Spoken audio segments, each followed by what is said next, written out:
मैं आपको कल रात की एक घटना बताता हूँ। मेरे गांव के 50-40 लोग इकट्ठे होकर के आए थे। गांव की उनकी जो मेन गली है उसको बनाया जो गया था, उसका लेवल इतना ज़्यादा नीचे कर दिया कि उस गली में से बच्चे स्कूल भी नहीं जा सकते, इतना पानी खड़ा है, गंद खड़ा है वहाँ पे। मुझे उस चीज़ के लिए आए थे कि इसको आप किसी अधिकारी को ठीक कर दें। फिर मैंने पूछा और तो गांव में सब ठीक है? कहने लगे नहीं, बहुत बुरा हाल है। क्या हो गया? कहने लगे जी शरेआम चिट्टा बिकता है, शरेआम। और मैंने पूछा कितने जगह बिकता है? बोले जी कोई जगह ऐसी है नहीं गांव के अंदर है, हमारा गांव बहुत बड़ा गांव है, 30,000 से ज़्यादा की आबादी है, 12-13 हज़ार से ज़्यादा वोट हैं, हर गली में हर नुक्कड़ के ऊपर नशा बेचने वाले बैठे हैं। तो मैंने कहा भी थानेदार क्या करता है? बोला जी हम थाने में जाते हैं, जा करके उसको शिकायत करते हैं, कहते हैं कि आप आओ, ये चिट्टा बेच रहे हैं, इनको पकड़ो। तो थानेदार हमारे बुलाने पे आता भी नहीं है। उससे पहले एक थानेदार था सतपाल नाम का कोई, तो उसकी प्रशंसा कर रहे थे, कह रहे थे जी वो बहुत बढ़िया आदमी था, उसने बहुत कंट्रोल किया था। कम से कम हमारी बच्चियां जो स्कूल जाती है वहाँ चिट्टे बेचने वाले, चिट्टे खाने वाले, चिट्टे लेने वाले को लाइन लगी होती है, जो बदतमीजियाँ करते हैं, हम उससे बचे हुए थे। किस किस से झगड़ा करेंगे क्या? हमें मजबूर होकर के अपनी बेटियों को घर बैठाना पड़ रहा है। मैंने यहाँ की जो एसपी है उसको टेलीफोन किया, तो मैंने उसको कहा मेरे गांव में बड़ी हैरानी की बात थी जब उसको ये बताया गया मेरे पीए की तरफ से कि अभय सिंह चौटाला जी बात करेंगे। और मैंने कहा भी मेरे गांव के अंदर चिट्टा बिक रहा है, आप उसको रुकवाओ, उसको कंट्रोल करो। कहते जी कौन सा गांव है आपका?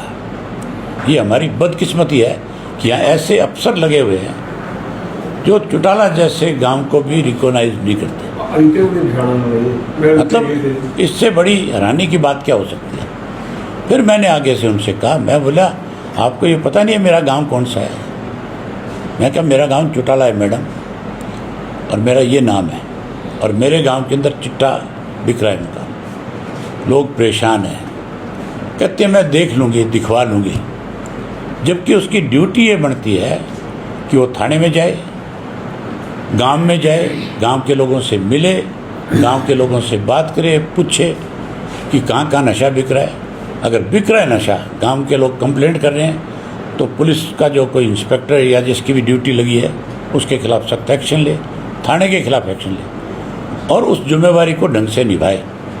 मैं आपके माध्यम से उस एसपी को ये कह के जा रहा हूँ आज कि अगर अगले एक हफ्ते के अंदर ये सारी चीज़ें सख्ती के साथ कंट्रोल में नहीं लेकर के आए वो, तो फिर उसको भी बहुत बड़े विरोध का सामना करना पड़ेगा।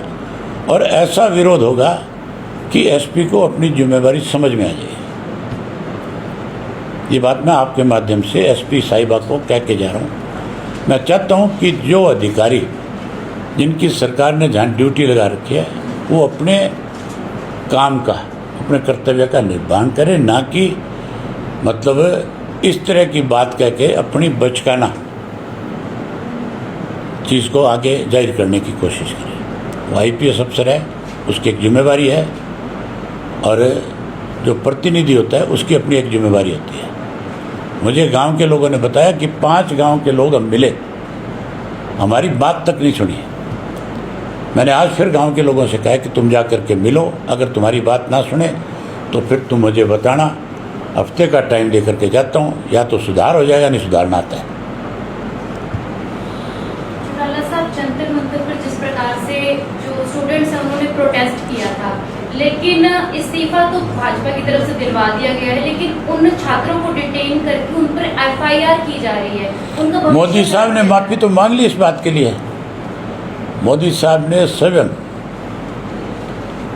अपनी एक वीडियो बना करके ये कहा है कि हम किसी भी बच्चे को प्रताड़ित नहीं करेंगे, अगर करेंगे तो जंतर मंतर फिर दोबारा उसी तरह भर जाएगा, और अब की बार ऐसा विरोध होगा कि मोदी जी को भी जाना पड़ सकता है।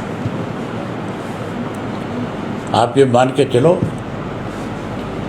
ये जो जिनको जैन जी कहते हैं, जिनको कॉकरोच कहते हैं, ये हमारे देश का भविष्य है और भविष्य के सामने कोई नहीं खड़ा हो सकता, कोई रोक नहीं सकता। यूथ बहुत बड़े बदलाव की निशानी है। इस देश को आज़ादी में भी यूथ ने बहुत बड़ा योगदान दिया। इस देश को नहीं, दुनिया के किसी देश को ताकतवर बनाया तो युवा पीढ़ी ने बनाया। उन युवाओं ने अपनी लगन मेहनत के साथ आगे बढ़े और आगे बढ़ करके उन्होंने ऐसे काम किए जिससे देश तरक्की के रास्ते पे चला।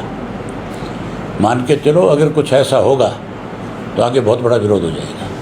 चरखी दादरी में थाने के सामने गोलीबारी हुई थी, तो कानून व्यवस्था खत्म होगी ना। मैं बता रहा हूँ भी, जब एसपी का रवैया ये, जब गांव में, मेरे गांव में चिट्टा बिक रहा है, तो फिर आप किस कानून की बात कर रहे हो, किस कानून व्यवस्था की बात कर रहे हो? इसका मतलब है इन लोगों को ऊपर से बहुत बड़ी प्रोटेक्शन है। ये चिट्टा बेचने वालों के साथ मिले हुए, ये मंथली लेते होंगे उनसे, तभी बिकता होगा। अब मैं जब ये बात कहता हूँ, उनके बहुत तकलीफ होती है कि हमारे ऊपर ऐसे आरोप लगा रहे हैं। मैं कोई गलत आरोप नहीं लगा रहा, ये सच्चाई है। अगर नशा बिक रहा है तो पुलिस की, मान के चलो, नाक के नीचे बिक रहा है। इसके लिए थानेदार जिम्मेवार नहीं है, इसके लिए एसपी जिम्मेवार है। चौटाला साहब, नजदीकी गांव नेसू जोधा जो है, वहाँ पर 100 के लगभग लोग गंदा पानी पीने की वजह से बीमार हो गए। डिपार्टमेंट ने अरे भैया, मैं यही तो कह रहा हूँ आपको कि आज प्रदेश में सरकार नहीं है, इसीलिए लोग इस इंतजार में बैठे हैं कि कब हमें मौका मिले। अब की बार भाजपा को सत्ता से बाहर कर देंगे। ठीक, धन्यवाद आपका।